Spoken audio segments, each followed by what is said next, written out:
Ratchet on train saw me? How?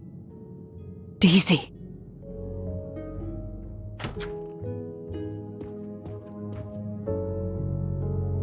She was awake? Then she collapsed again. I take the responsibility. She was weaker than I realized. Oh. Lie still while I examine you. Pupils dilated? I'm all right.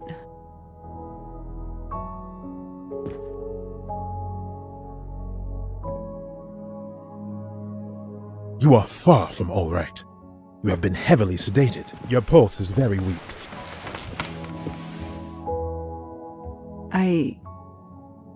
I have to finish my story. Ratchet can't escape again. Can't escape. Have no fear of that, mademoiselle. Ratchet will not escape. We must hear her story. This woman needs rest. I will let you know when she is recovered enough to continue. But I warn you, it will be some time. I understand, Doctor. Thank you. I have completed my preliminary examination of the deceased. I think that it will interest you. Indeed it will, and I have other witnesses to interrogate.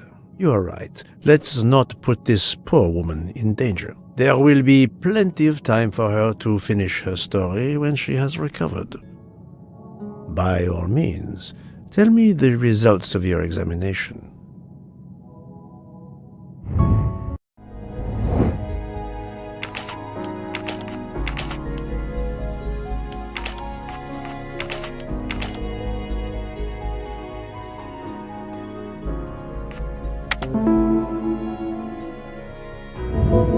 That was easy. Can you estimate the time of death? Rigor mortis was advanced, but not complete. I estimate the death occurred between midnight and 2 in the morning. That tallies with the witness statements I've collected so far. What is the cause of death? Multiple stab wounds to the upper torso. It's odd there are no signs of a struggle. That might indicate one of the first wounds was enough to kill him. It seems that Monsieur Ratchet had taken sleeping pills during the night. Ah, that would explain the lack of defensive wounds. Mr. McQueen and Mr. Masterman told me that Monsieur Ratchet didn't smoke. Can you confirm this? I can't say without a more extensive post-mortem. What can you tell me about the stab wounds? I counted 12 in all. 1 or 2 are so slight as to be practically scratches. On the other hand, at least 3 would be capable of causing death. The angle of the wounds is instructive. Most appear to have been struck by a right-handed person.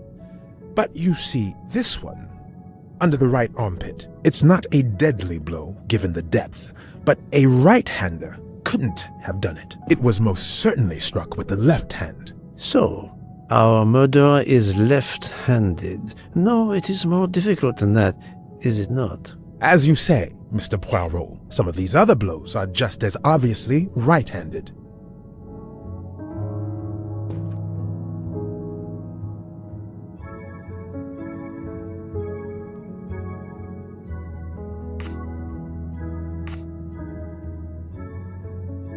Do we have a first and second murderer, as the great Shakespeare would put it? The first murderer stabs his victim and exits left, turning off the light. Then a second murderer comes in the dark, does not see his or her work has been done, and stabs a dead body. Magnificent. You think so?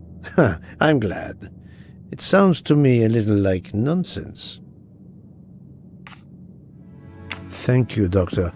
Excellent work under difficult circumstances. Please let me know when I may speak again with Mademoiselle Locke. Of course.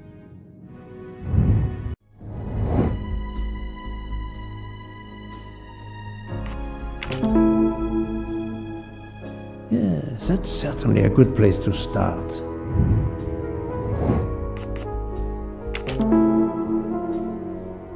Yes, I have personally seen some passengers smoking. I just have to remember who they were.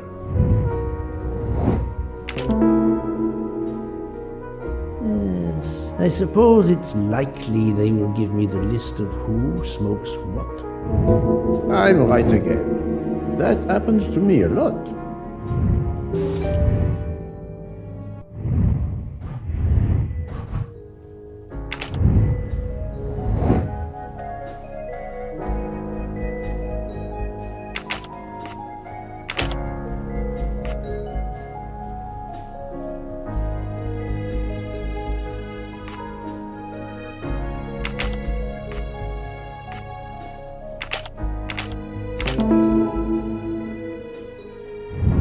My little gray cells did not let me down.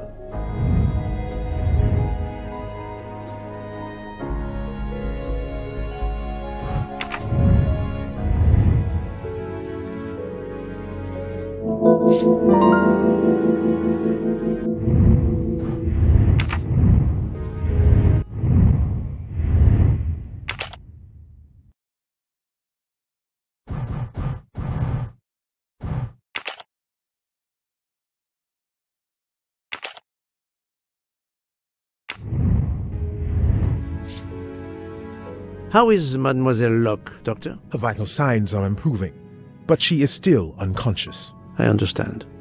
Thank you for looking after her.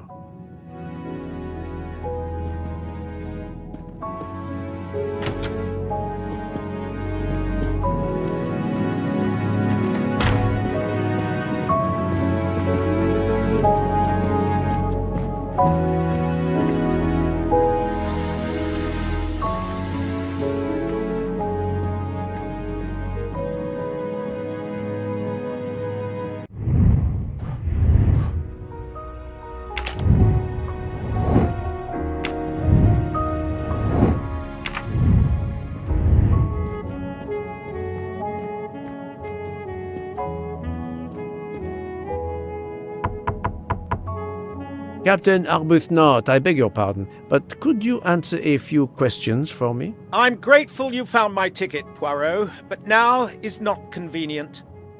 I certainly didn't expect such a resistance.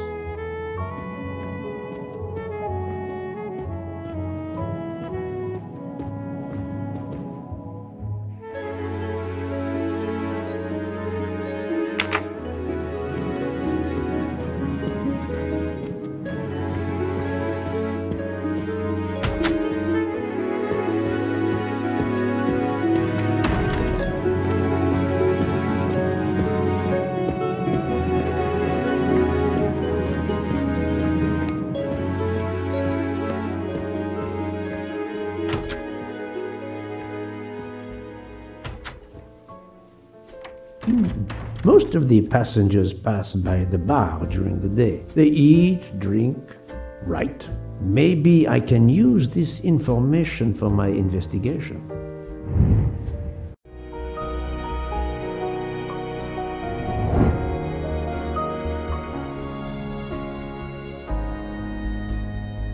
Good job. Yes, it could work. He appears to be an observant young man and serves the passengers regularly. Great. Yes, if I ask them to write something trivial, they may do it instinctively with their dominant hand. Fantastic. Yes, I will remember which people use their right or left hand. That was easy. Mademoiselle Debenham, I have a few questions for you. Of course. Let's start with your movements last night. There's little to tell. I went to bed and slept. Did you know the man who was killed? I saw him for the first time during lunch yesterday. Did you notice anything about him? Well, if I believed in auras, I might say he seemed dark. Would you mind writing your address on this paper for me? Not at all.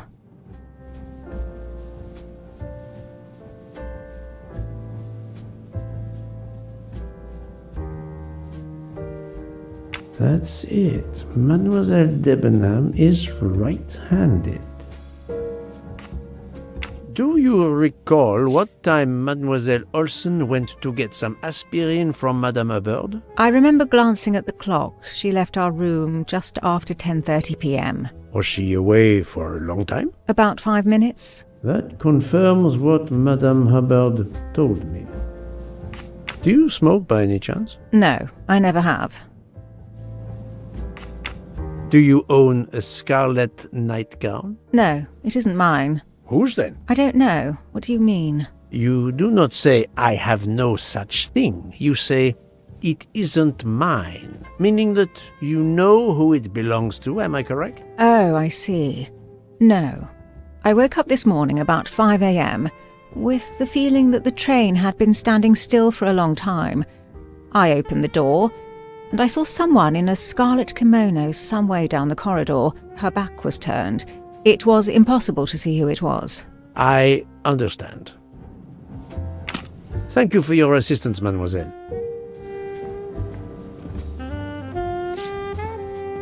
Mademoiselle, I am sorry to disturb you, but I need to ask you a few questions. Are you the investigator? I am. We are lucky you are on the train. What do you want to know? I hear, mademoiselle, that you were the last person to see the murdered man alive. I do not know. It may be so. I opened the door of his compartment by mistake. I was much ashamed. It was a most awkward mistake. You actually saw him? Yeah, he was reading a book. And what did you do after that, mademoiselle? I went in to the American lady, Mrs. Hubbard. I asked her for some aspirin, and she gave it to me. I usually carry extra aspirin for the refugees, but I gave mine to a camp in Turkey. They needed it more than me.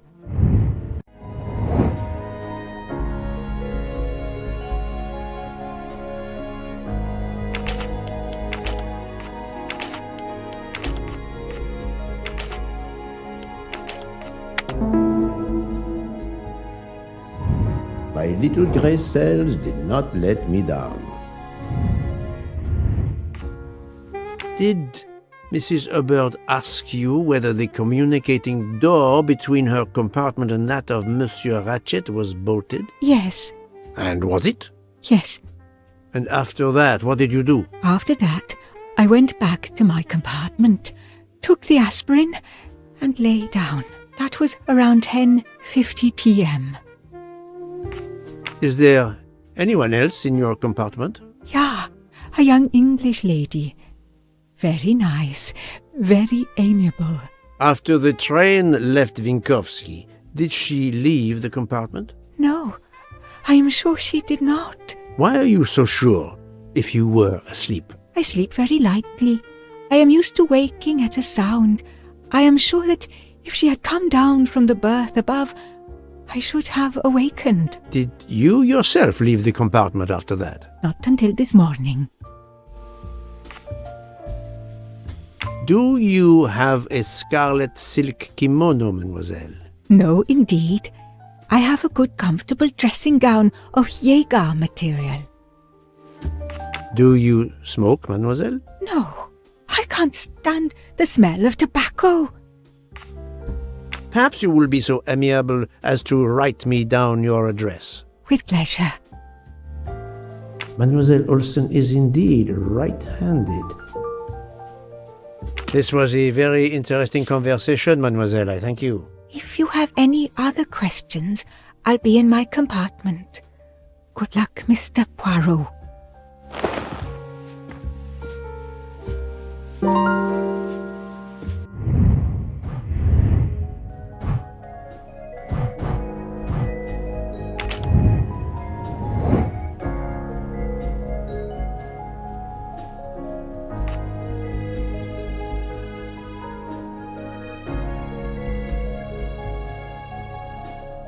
Great.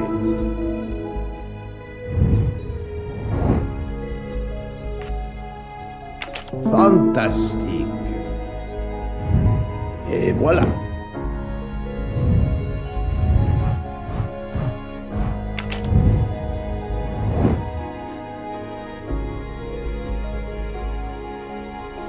Adéquate.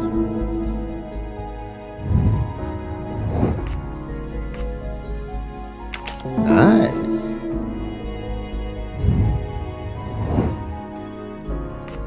Great.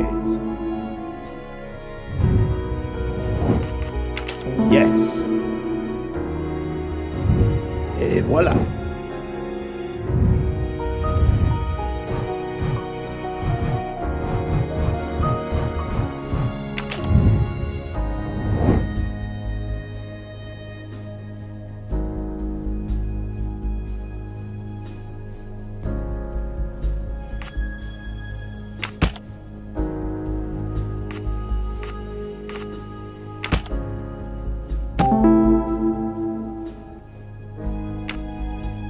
Strange, this story.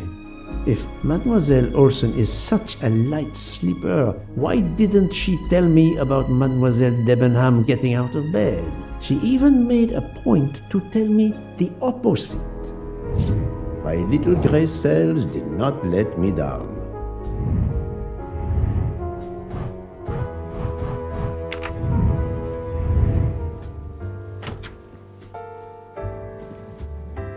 I'll observe her instead. I'll keep an eye on them instead.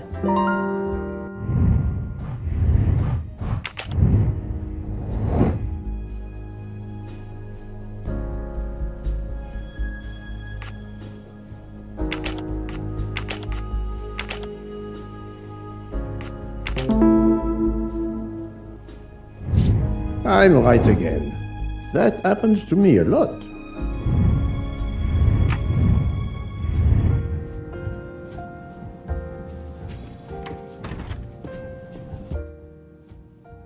Monsieur Fauchet, may I disturb you for a moment? Of course. How can I help? It is, of course, about the murder of Monsieur Ratchet. Can you tell me your movements last night? I understand. Yesterday evening, I took a break at Vinkovsky station with Hotaru. We then went to our quarters in the staff accommodations, a section of the luggage car. Freya was there, reading, and I went to bed right after. Freya is there now, I think, and Hotaru is in the kitchen. They can verify my story. What time was this? 11:30 p.m. or a bit after. The snow is beginning to fall heavily. I see. Thank you. Are you a smoker?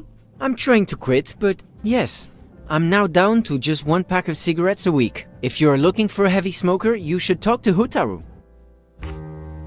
Can you write your address on this paper, please? You want to pay me a visit? Who knows, Monsieur Fauchet?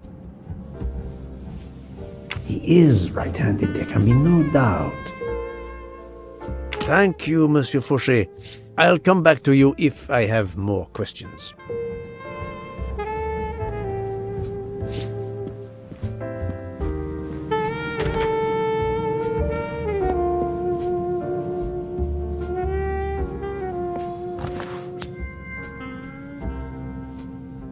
Come to Poirot, my exquisitely sculpted friend.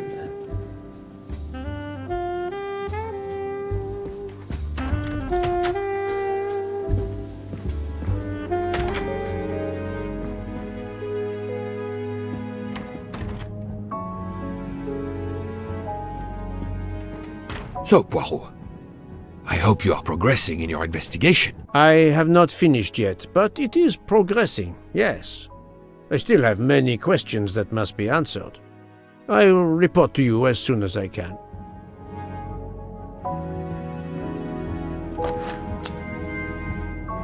Another delightful trophy for my collection.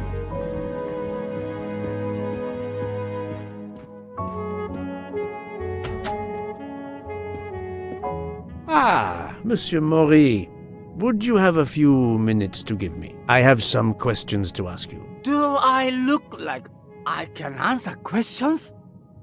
The room is spinning. My head is about to explode.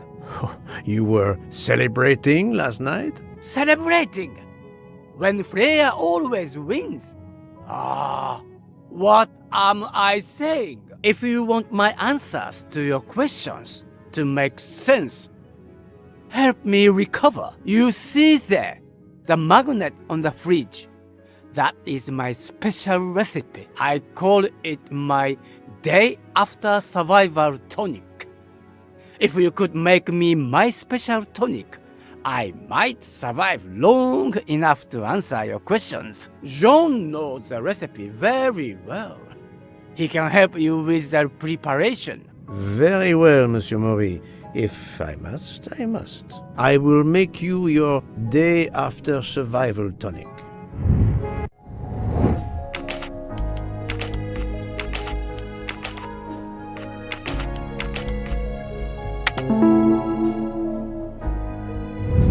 That's the right answer.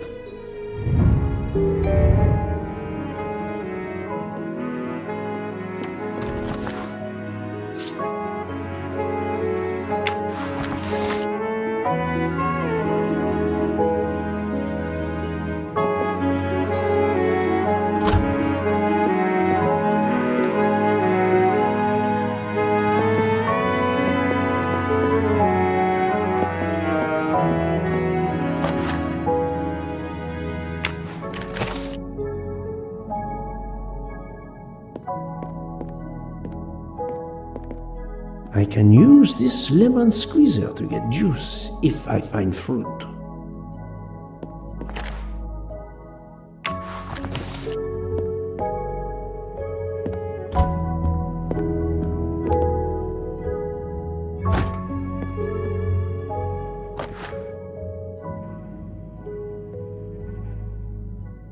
I'm missing half of the tonic ingredients.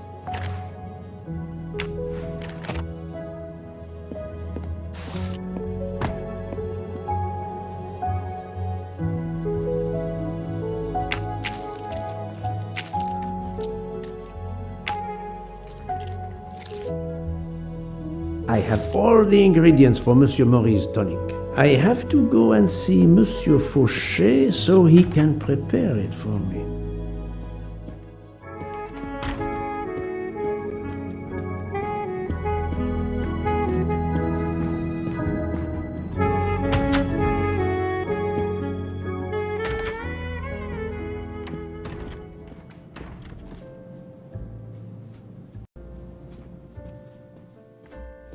Monsieur Fauché, may I disturb you for a moment? Of course, how can I help?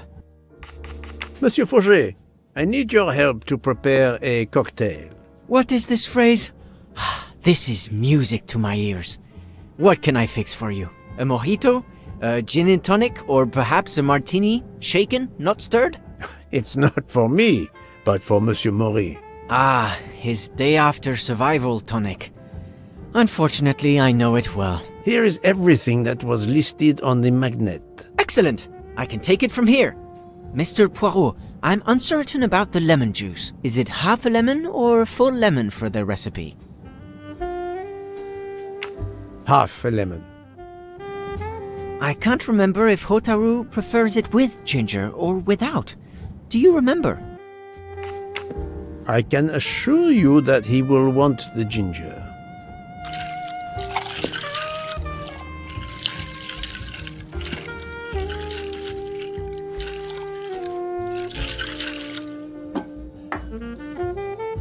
There you are, sir. Hotaru will be himself again. Excellent. Thank you very much.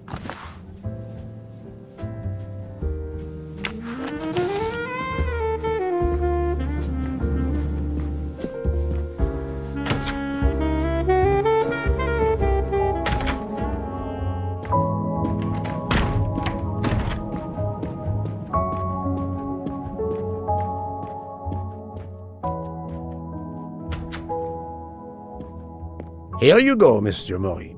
I hope this will help you. Thank you very much. Please give me a moment. While this takes effect, it will be a while, I'm afraid. But I will not move from the kitchen. Since I have to wait, do you know where I can find Mademoiselle Nielsen? She is in the staff quarters in the luggage car. If the door is locked, John will have the key. Thank you. I will return. I hope you have a speedy recovery.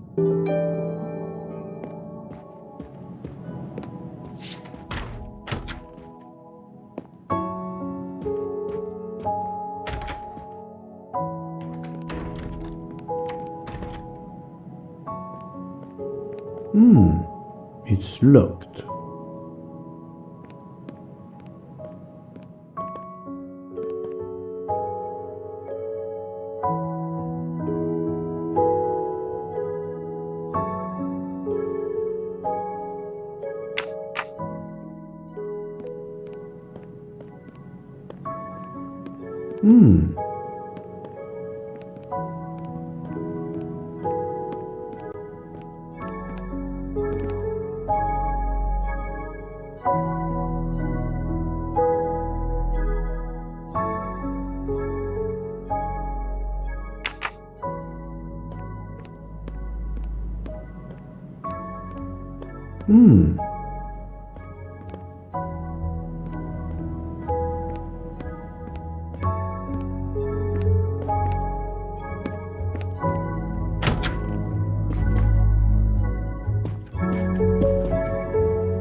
Monsieur Mori told me that you are the one who has the key to open the luggage car door. I will need it. Yes, that's right. Here it is. Please don't forget to give it back to me. I will not forget, Monsieur Fauché. I have a favor to ask.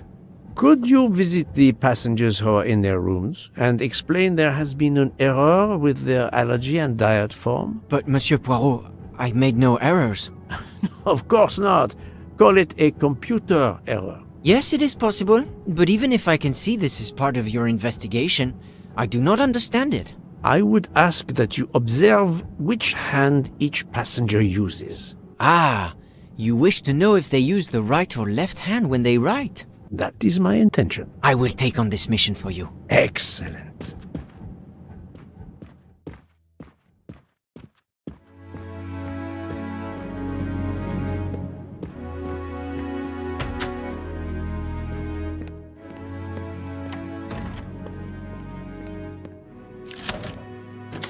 That's it. It's open now.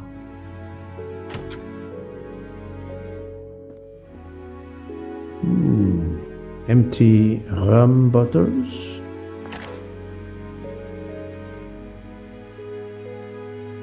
A deck of cards. I suspect they were reading diamonds and spades instead of books.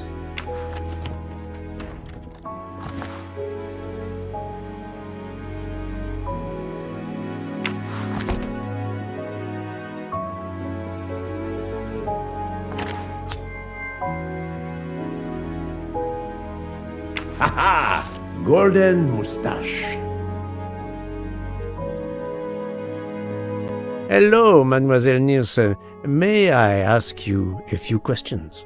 I don't have a minute. My career is ruined, and it's not my fault. But how did this terrible thing come to pass? My supplies, passenger luggage, our living space. There is so little room. I gave the cargo handlers in Istanbul strict instructions how to stack my crates containing the ingredients I need for my desserts, so as one box is used up, it can be discarded. And these fools of cargo handlers did not follow your instructions?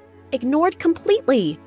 I have 4 crates that must be moved from there to here to correct the order they are stacked. But placing the wrong crate on top of a smaller crate will crush it, its contents, and my career. Calm yourself, mademoiselle. I understand. So, the problem is these 4 crates must be moved there, but carefully. Yes. I have to move these 4 boxes from this location to here. But there is not much space to move the boxes, and I have to be careful never to put a bigger box on top of a smaller one, or the smaller crate will be destroyed. The problem is clear. I shall assist you.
are a lifesaver. Or at least a dessert saver. Thank you, thank you.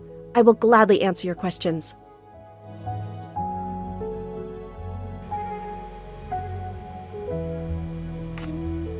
Do you smoke? No, I never have. Thank you.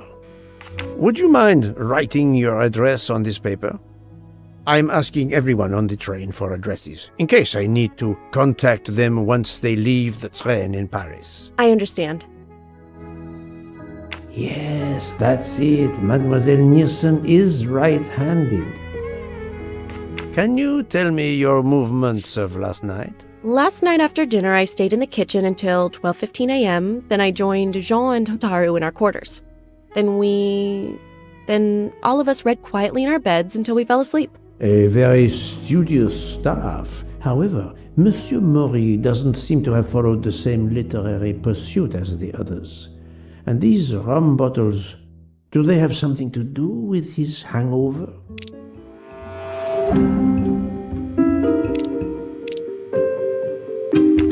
I rather think that you didn't just read last night. What makes you say that?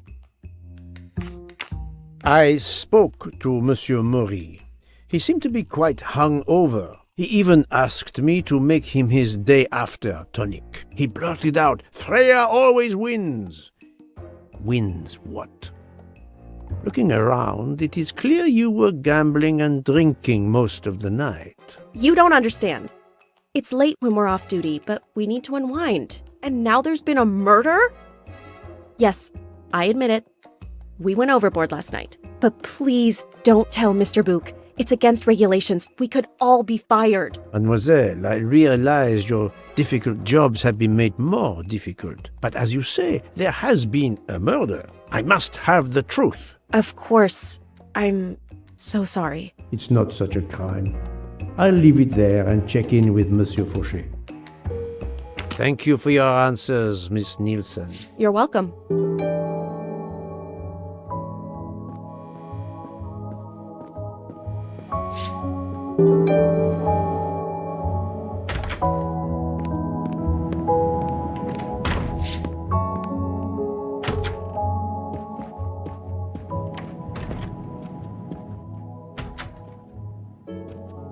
How are you?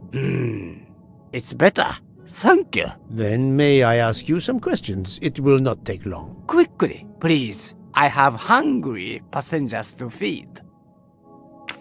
Très bien. Can you tell me your movements last night? Oh, nothing special. When I went off duty, I joined John and Freya in a compartment. I read for a short while, then went to bed early. Reading? I'm not sure you have recovered enough to tell me the truth. Don't waste what little energy you have recovered to lie, Monsieur Maury. Yes, sorry, Mr. Poirot. You're right. It obviously wasn't reading that made my head hurt like that. But if you told Monsieur Book, it could mean my job. I will keep your secret, but I am investigating a murder. You must tell me the truth. Thank you. You are a heavy smoker. My job. It is very stressful. Would you happen to know who vapes on the train? A banana flavor? Oh, yes. The smell disgusts me. What is wrong with the good tobacco? I do not have time to answer that. Who is it? I've only seen one person who vapes. It's Captain Arbuthnot. Captain Arbuthnot. I see. Please, write your address on this paper. My address? I don't see why. I think I hear Monsieur Book approaching. My address? Yes, of course. Another right-handed person. Not surprising, most people are. Your testimony was invaluable to me, thank you. Take care, Monsieur Maury. My palate depends on your good health.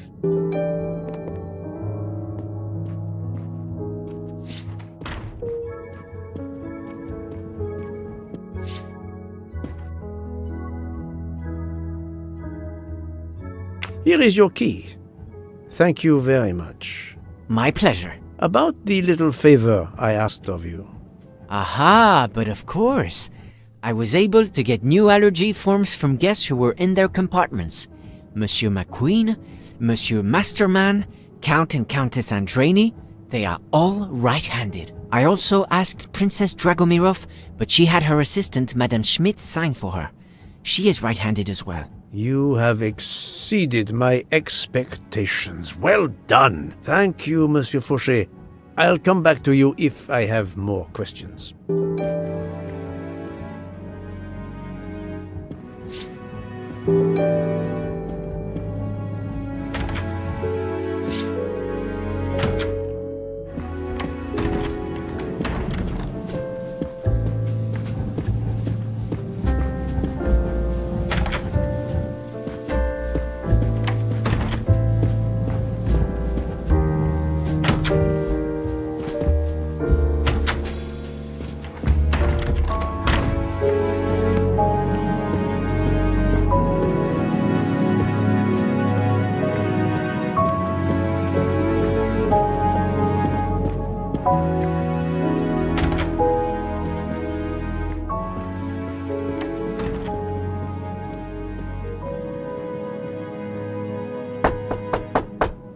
Captain Arbuthnot, I know that you are the only person on this train to smoke e-cigarettes. We found a vial of e-liquid at the crime scene. Will you talk to me about this, or should I pass on what I've learned to the police? All right. Come in if you must.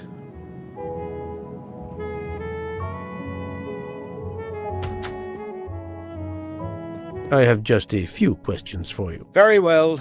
Let's hear them. The young English lady, Mademoiselle Debenham, was at the Tocatlian Hotel. Perhaps you met her there? We exchanged a few words. Fellow Brits abroad, that sort of thing. What can you tell me about Mademoiselle Debenham? Nothing whatsoever. We barely spoke. The director of the Orient Express, Monsieur Bouc, thinks the assassin is a woman. And that is enough to accuse her? She had nothing to do with this murder. How can you be so certain? The idea is absurd. Ratchet was a perfect stranger to her.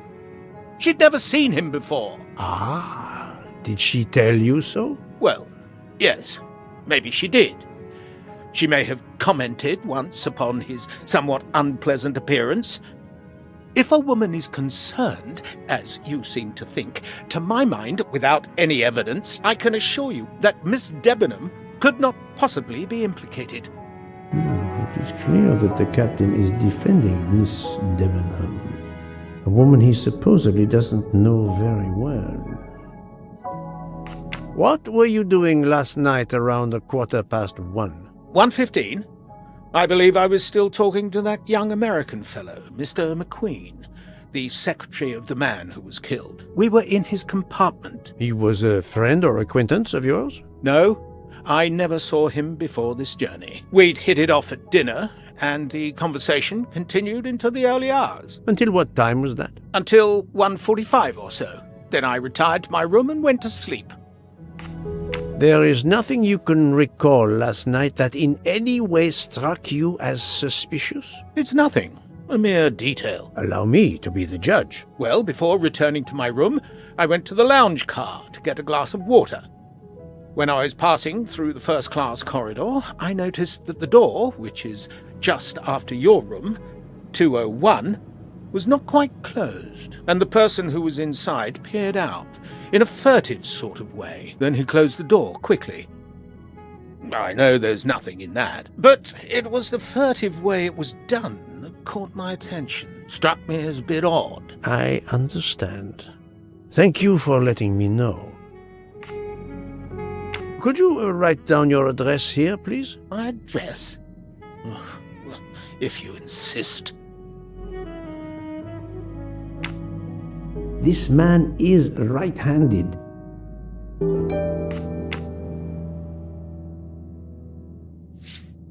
Is this e-cigarette liquid yours? What flavor is it? Banana. Well, that is awkward. That's my flavor of choice. But I have no idea what it was doing there, whatever. Can you explain how it ended up there? I have no idea. I never entered the man's room, Poirot. That's the truth. Thank you, Captain. You're welcome.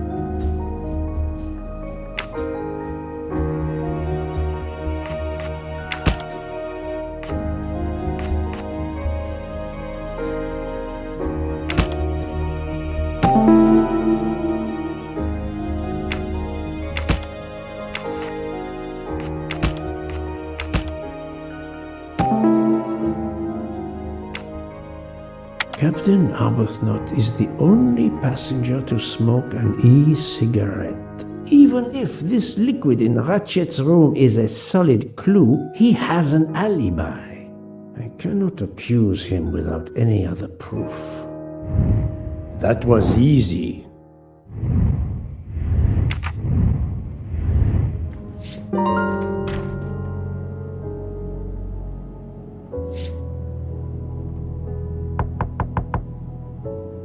Pardon this intrusion, Mademoiselle Olsen, but something you told me earlier confuses me. Oh, please, come in.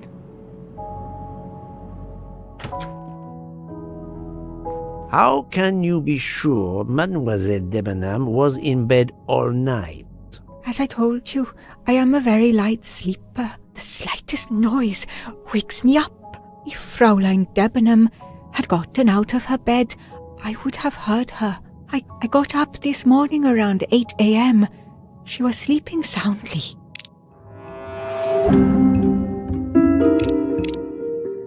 Are you certain you would have heard her? Yes. Why are you asking?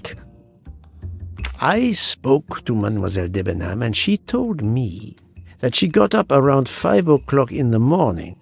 She opened the door and looked down the corridor. It was then that she saw a woman in a red kimono. How do you explain that? I think I must have been sleeping very soundly not to have heard it. Oh, but does that make me a suspect? I am not accusing anyone, mademoiselle. Do not worry. I am just trying to determine what happened last night. Thank you for your testimony.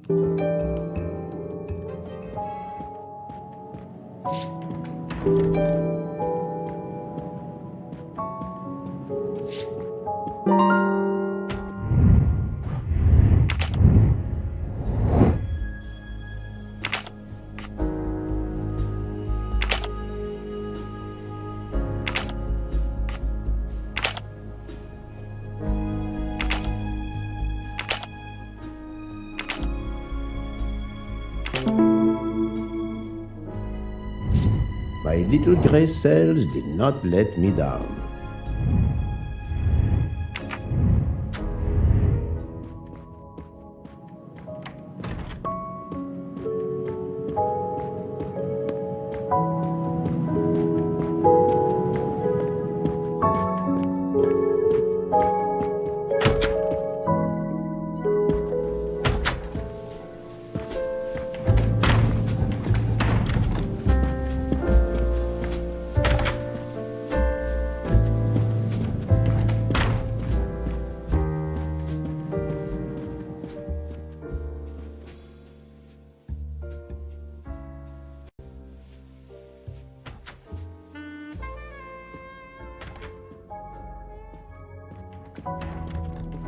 So, Poirot, I hope you are progressing in your investigation. There is no trace of the murder weapon on the train, as yet. The killer could have hidden it anywhere. It must be somewhere. Indeed, as you say, it must be somewhere. According to Dr. Constantine's report, the stab wounds were made by at least one right-handed and one left-handed person, and with different strength. For the moment, everyone I have checked is right-handed. It is impossible to draw any conclusions as yet. However, I still have a few people to interrogate, notably the Russian princess. You still have many avenues to explore? Indeed, the case is far from over, mon ami. I identified the person responsible for the bottle of liquid for the vape found at the crime scene. So, this is our culprit? Do we hold him? No, unfortunately, this bottle belongs to Captain Arbuthnot, but he has an alibi, confirmed by Monsieur McQueen for the time of the murder. Monsieur Bouc, Monsieur Poirot. Michel, calm down. But it's Mrs. Hubbard. She says she found the murder weapon in her room. She's very upset. Let's go, Poirot.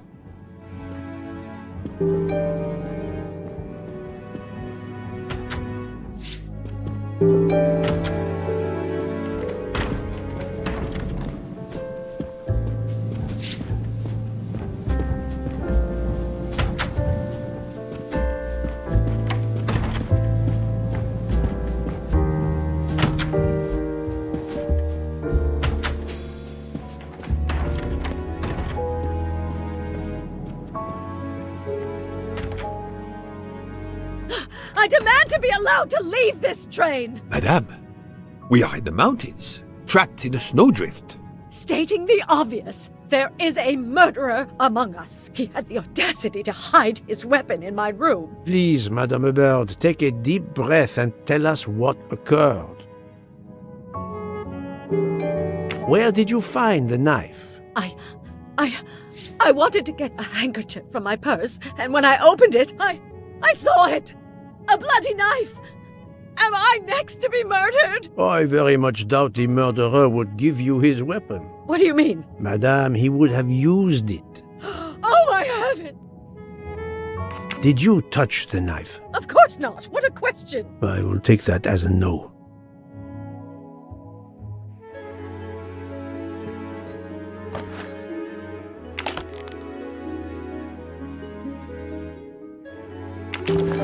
Is this knife the real murder weapon, or is it a red herring?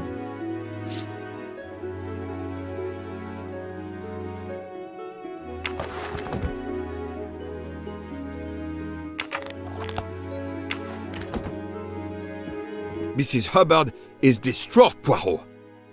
I should stay with her. Please go on without me. I have every right to be distraught. Thank you, Mr. Bouc.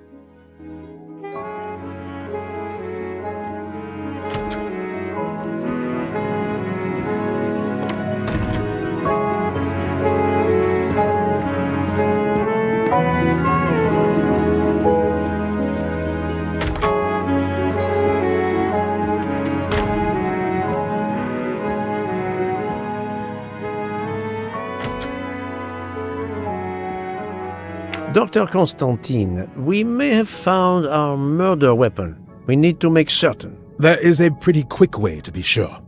I have estimated the depth of the wounds. You can easily find the depth of each wound by comparing the width. There are 5 of them that I am not sure about. Test them, and then we will compare our results. I will do as you say, Doctor.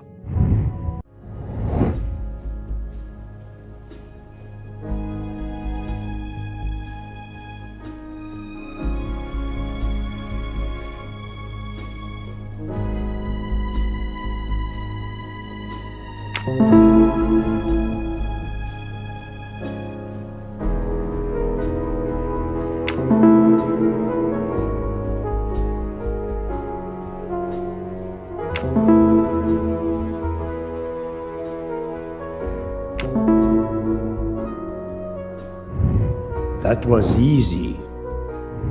What do you think, Doctor? Is this knife really the murder weapon? There can be no doubt. You found the same depths as the estimates I made during the preliminary autopsy. I can assure you that you hold in your hands the weapon that took Ratchet's life.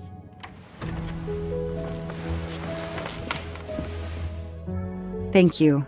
I feel way better now. The rest gave you time to sleep off most of the effects of the drug. I'm still a bit groggy. That's understandable. Are you able to continue your story now? Yes. Yes, I think so. Where was I? You were explaining how you returned to the Armstrong house to tell them their poor little child was dead. Yes, that's it. I felt helpless. My part in the case was officially over, but I knew I couldn't let it go. Daisy deserved justice.